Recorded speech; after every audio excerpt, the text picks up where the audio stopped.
Tervetuloa Nörttityttöjen haastattelukierrokselle. Tällä kertaa mukana useita kirjallisuuspalkintoja voittanut Kameron Hurley. Welcome, Kameron. Hello. And good morning. Yeah, good. Well, what time is it there? It's actually 5:30. Oh my goodness. Good evening, then. Yeah. So yeah, let's just get right to it.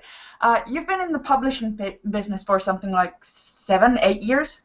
Mm-hmm. In the past year, it seems that everything is coming up Kameron Hurley. What's up with that? A lot of that has to do probably with the blog post, right? With We Have Always Fought. That hit Aidan Mower's A Dribble of Ink, I think, in May of 2013. And then a few months after that, my book, God's War, came out in paperback in the UK. And I started a big blog tour. And it was just suddenly all of these things between that and the big blog tour that I did. And then the Clark Award nominations came out, the Hugo Award nominations came out, and I was on both of those. The BSFA nominations came out. I was on that. It was like this rolling stone, right? In a good way, the stone starts to gather all of the nominations and all of the buzz and things. And then book sales kind of picked up as well. And then I ended up with, I had a book come out, The Mirror Empire, in August, and then was able to announce yet another, book deal with Saga Press soon thereafter. So it was suddenly everybody's talking about Kameron. I'm like, well, it took a lot of work. It took a lot of work to make that happen. So yeah, it's funny how things work. How you have kind of had this long slog for a very long time, and of course, outside of the genre, outside of science fiction fantasy, no one has any idea who I am. But within science fiction and fantasy, there certainly is much more name recognition than there was even 18 months ago. Yeah, well, that was actually quite some blog post that you wrote. She's of course talking about We Have Always Fought, an essay about basically scaly llamas. Mm-hmm. And you mentioned, actually, I should have prepared better. But God's War, this is the UK version, and yes. I actually don't have the following two in physical format, and then there's Mirror Empire, which is this. Yes. It's quite a big one. Yeah, and then in February, it's the third one. Yeah. I got my copies. I was pretty excited. They look beautiful. So yeah, in the UK, those are out. Those are out really, really soon here in a couple weeks. Cool. So, well, you're pretty famous for writing these very intricate, completely made-up worlds. First with the God's War trilogy and a bug-based magic system that I pretty much really loved. And now with the Worldbreaker saga, do you have a specific process that you use for world building, or is it just, this sounds cool? There's a lot of this sounds cool, yeah. There's a lot of, what have I not seen before? I mean, I certainly think a lot about, okay, what can I do that no one else has done? Because I love world building. That's one of the reasons I read science fiction and fantasy, is for the intricate world building and going someplace new and different. Like, I don't want to see the same, like, oh, it's pseudo-medieval, what we have made up in our heads is a medieval, Europe of no name. And I'm like, well, first, it's all fake. That's our conception of what that was, and it wasn't really that way anyway. But then also, it's like, you're writing fantasy, you're writing science fiction. Like, the whole point is that you can imagine anything, that these amazing things could happen. And so yeah, in the God's War books, I said, okay, what's a cool magic system I haven't seen? I was like, well, they'll use bugs. They'll control bugs and swarms of insects who will attack people and fix people up and use them as like weapons of war. And then in Mirror Empire, it sort of has this crazy satellite reliant magic. So if your star is in the sky, you can draw your powers, and if it's no longer in the sky, they go on 10 or 15 year up and down periods. So you have some people that have a great deal of power for a few years, and then their star goes down and they don't have power, which I thought was a really interesting limitation on the magic system. And then I also wanted to put, I'm like, how about something cool like the bugs? And I was like, well, I'll do flesh-eating plants. There's like these flesh-eating plants, and they eat people. Sentient plants. So a lot of it is just what can I throw in, and it's throwing everything in. It's not just going, oh, I'll have this one thing. It's throwing like 5, 6, 10 things in there, and then I'd rather put in too much than too little, because you can always take stuff out. But Sure. once you've gotten started, it's harder to put things in. So. Is that where you start the world, or with characters, or? Well, it really. Oh, go ahead. No, I seem to recall that in some interview you said that you started with Nix-Nissa in Nix-Nissa, yeah. Nissa. Yeah, with God's War books, I definitely started with the character. It was, Nyx sold her womb somewhere between Panjai and Feline on the edge of the desert. And like I had that line, and when you have a line like that as a writer, you're like, oh, I have it. And so I had her as a character, and I said, well, what sort of a world would produce this kind of person? And then I started to build the world on top of that. With the Mirror Empire books, I had conceived of a very early version of them, so I knew the characters already. And I said, okay, well, the world was very bland. I had written a version of it when I was much younger, and I said, well, I'm going to go back and create a world that's just as amazing as the God's War world. How do I need to then, build that and make it really new and interesting and different? So the characters, I had an idea of them, but then again, I had to go back and look at the characters and say, now that I have created this world, how would that world have impacted who they are? And sort of reimagine how they were and how they interacted as well. Right. Well, you have degrees in historical studies, is that right? Mm-hmm. Yeah. From Alaska and South Africa, and you grew up in Washington State. What drew you to study history specifically, and in those kinds of very different places? Well, I think like a lot of writers, I started out pursuing this idea that, I'll get a degree in English, and every writer I talked to was like, don't get a degree in English. So they're like, you're gonna write and read that stuff anyway. Why spend your time, learning that? It's a different. Also, the writing you learn how to do is a very different type of writing. You learn how to write scholarly articles and essays. And they said, if you want to write fiction, probably it's better to go where the stories are. And I had a real love of history. I had some really amazing history teachers who told history like a story. This dude had this problem, and they went up against so-and-so, and who really humanized history for me.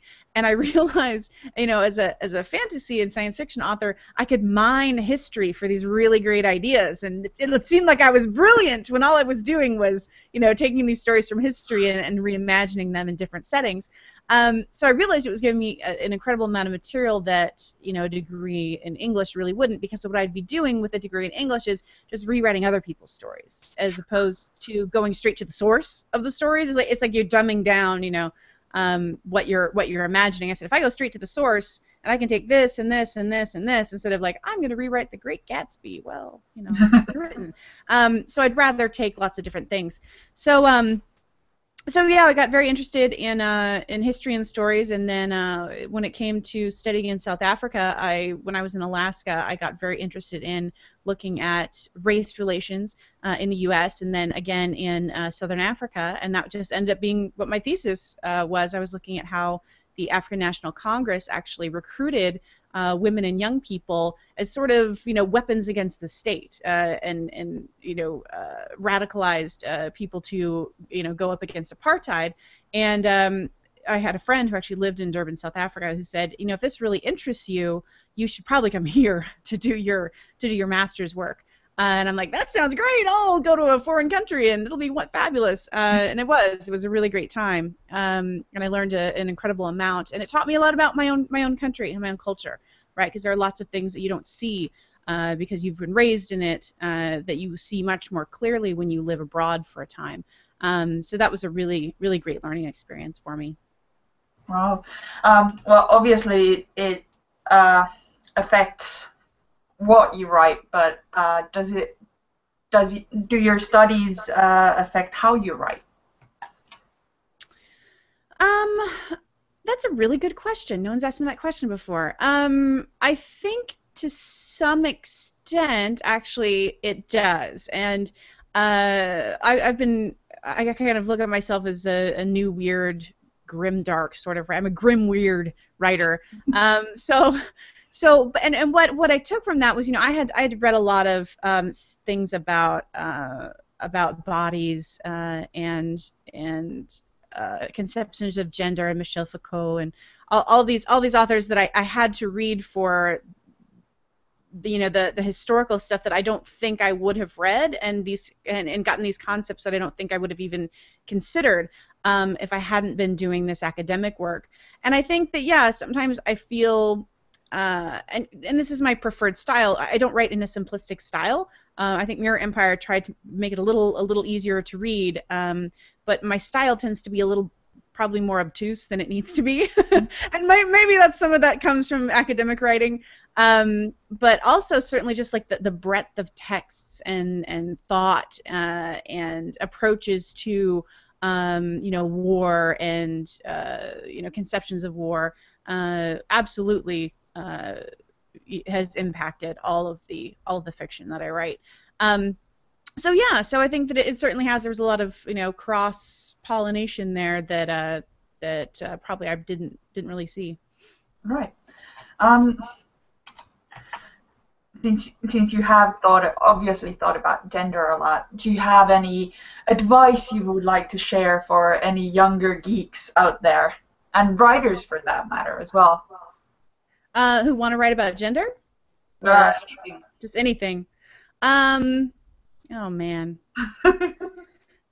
I wrote a good post. I wrote a post called "Persistence and the Long Con of Being a Successful Writer," and it basically went all the way through, from when I was 17 and I opened a book, and it was by Kevin J. Anderson had done an interview, and he said, "What's the number one advice that you would give to writers?" And he said, "Persistence." And I was like, "Oh yeah, persistence, sure. You got to persist. You got to finish stories, whatever." But what you don't realize is how much of the game you spend 20 years honing your craft, and you finally have your first novel published, and you're like, "Yeah, this is it. I'm in the game. I win. It's fabulous." And then there's still all these horrible things that can happen. It's it's not good enough to just be a good writer. You also have to have a good head for business. You have to not be a jerk, so you kind of get along with your colleagues. You have to be able to persevere, in the face of really bad reviews, really angry people, especially now. Social media is so immediate. If people don't like you, they'll let you know. They have no problem.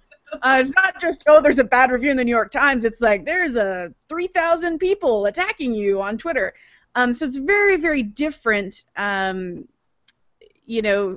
have to have a lot of different skills, I think, that I didn't realize. And what you shouldn't at the time. You should be spending all of your time working on craft and finishing stories and getting to the point where you can sell that first novel. And then after you've sold the first novel, that's the point at which you need to go, okay, now we're in the long game. Now we're in the persistence game. And to continue leveling up your craft while leveling up, your business sense and, your networking and all the other stuff.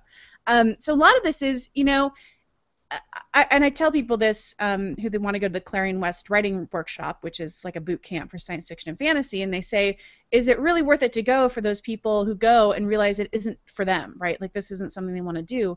I said, absolutely. Would you rather spend 6 weeks going, okay, wow, that wasn't for me, or spend 6 years or 10 years and then realize, wow, I don't really want to be a writer as much as I thought I did. And I think understanding really quickly whether or not this is really something for you is good, because then you're not wasting your time. Do I want to just be a hobbyist writer and just write a few stories? Do I want to be a business writer, do this as a business and a career? Figuring that out really quickly, I think really helps you make decisions on the road toward being a writer. Sure.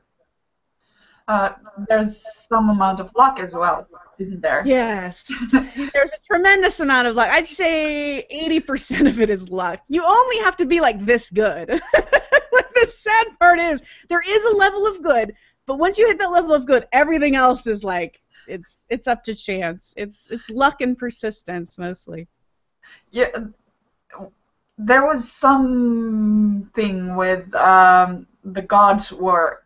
You sold it first, then it didn't get published, or the first one got published, and... Well, I initially sold the series in end of 2007, early 2008. It was supposed to come out in 2009. Yeah, I had sold it to Bantam Books.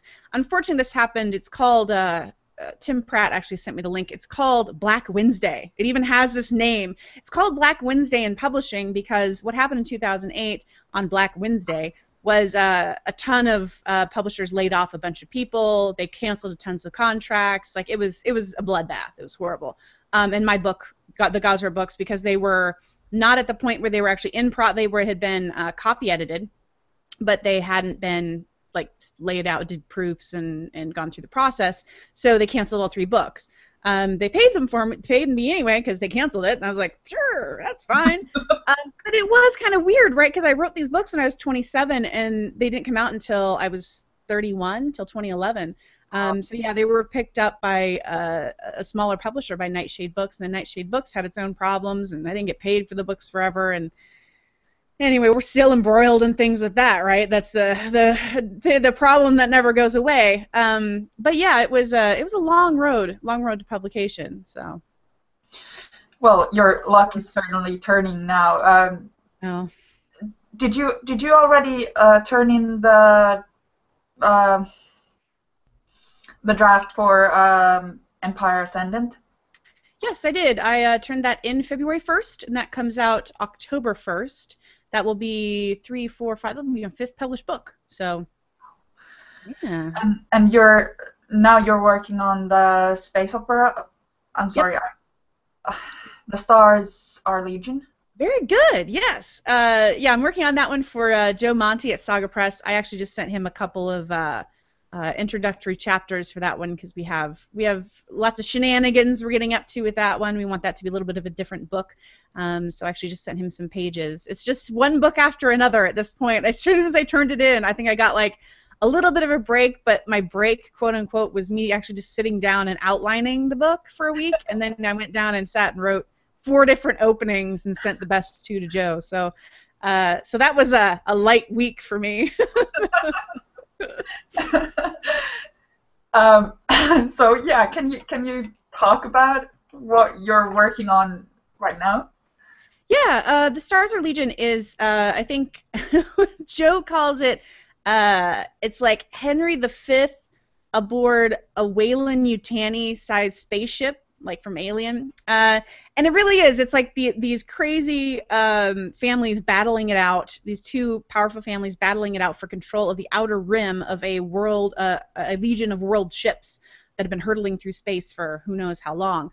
So it is very much a crazy family saga. We have giant monsters and space battles and recycling things, and mutants, and it has like all the things.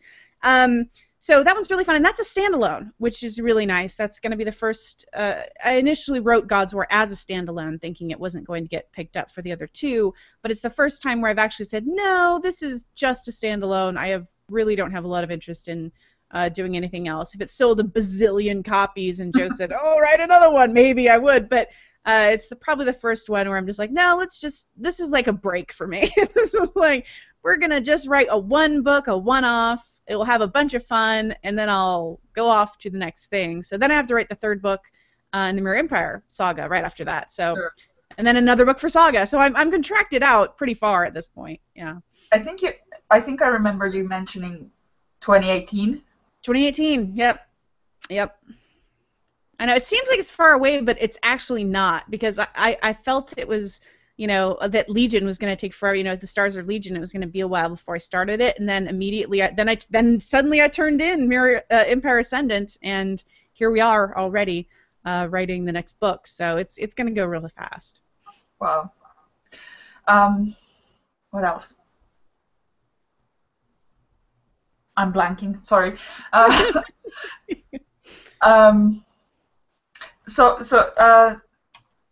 Do you think that you'll be doing more science fiction not set in the Stars of Legion world, but, you know, other science fiction.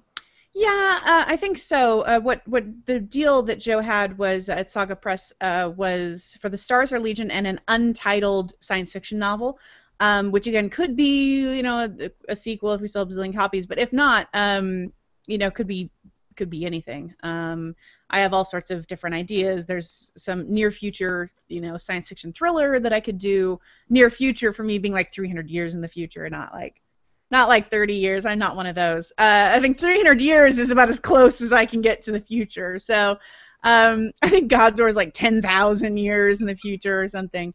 But I'm bringing it back. I'm trying to be good. So yeah, so there's that, and who knows? I mean, it really just depends. You know, what do I want to write in 2017, and what you know, how do things look at that point in time? So it's kind of nice to have the freedom for that, where it's really not nailed down as far as what that book is. It'll just be something, I think Joe is a very hands-on editor. He wants to be very involved in the process and talking things through. He's probably the first editor I've worked with who's like, you know, that old school conception of an editor, and it's probably because he's new. So he has all this energy. He's not burned out yet. It's not at all anything mean or anything to say to any other editors. They're just really busy and they have a lot of stuff to do. But like Joe is like, oh, he's so excited and everything's the best book he's ever worked on, and it's nice. You're like excited. But he very much is hands-on and wants to have you know, a lot of a say, and here's what I think is good and the direction we should go in. And I think his again, as he has talked about his vision for Saga Press, he you know, feels that his biggest strength is being able to see trends. I mean, he used to be a book buyer, so and I take his, you know, his advice. He's a professional in the field, and I take his advice to heart. So I'm very interested in you know, what his opinion is and all of that. So I'm excited to get to work on the book. It'll be a very different experience for me. So that's really cool. That's cool. Well, is there anything that you wish I had asked, or wish that some interviewer at some point had asked but hasn't yet? Oh man, that's a good question, because, you know, yeah, you do so many of these, and I'm like, I don't know. I don't think so. Yeah. Well, that's good. Thank you so much for doing this. Nähdään ensi kerralla.